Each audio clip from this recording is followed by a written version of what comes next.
Dalam operasional e-commerce, data bisnis terus bertambah setiap harinya. Tapi bagaimana jika tiba-tiba laba mengalami penurunan, jumlah refund meningkat, atau performa salah satu produk berubah? Pertanyaannya, dari mana perubahan tersebut berasal? Melalui fitur analisis bisnis Big Seller, kita akan menunjukkan bagaimana kalian dapat menemukan sumber masalah tersebut, mulai dari melihat tren hingga menelusuri detail datanya. Oke, untuk yang pertama, kita bisa melihat wawasan tren atau trend insight. Di sini, kalian dapat melihat perubahan berbagai indikator bisnis berdasarkan hari, minggu, maupun bulan.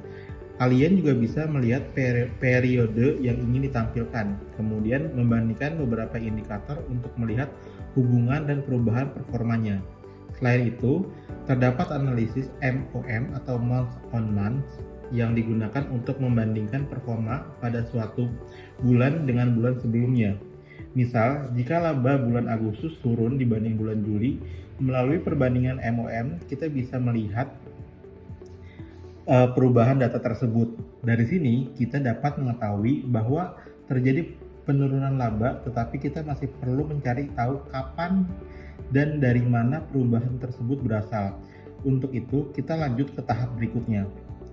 Oke, selanjutnya kita gunakan untuk waktu kisaran untuk menemukan periode yang kita ingin periksa. Misal, setelah melihat tren, kita ingin fokus pada periode ketika penurunan laba tersebut terjadi.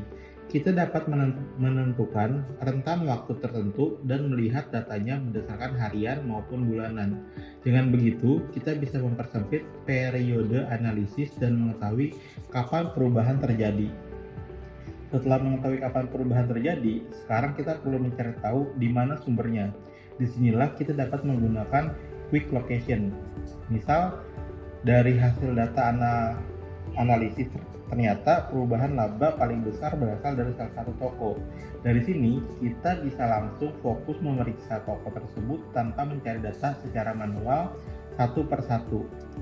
Setelah menemukan toko yang mengalami perubahan, kita bisa menggunakan anomali tracing untuk mencari tahu apa yang terjadi di dalamnya.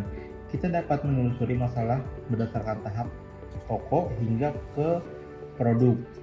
Misal, setelah ditelusuri, kita menemukan bahwa perubahan tersebut berkaitan dengan meningkatnya refund pada produk tertentu. Sekarang kita dapat mendapatkan petunjuk yang lebih spesifik mengenai sumber masalahnya.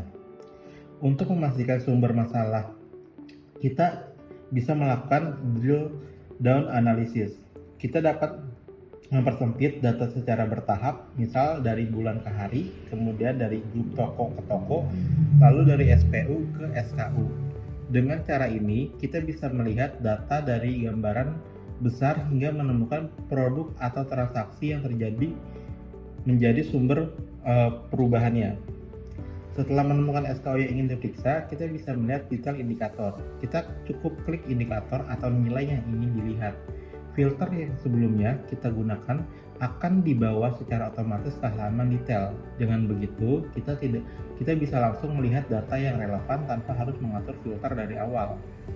Pada data detail, kita juga dapat melihat data berdasarkan tingkat pesanan maupun SKU.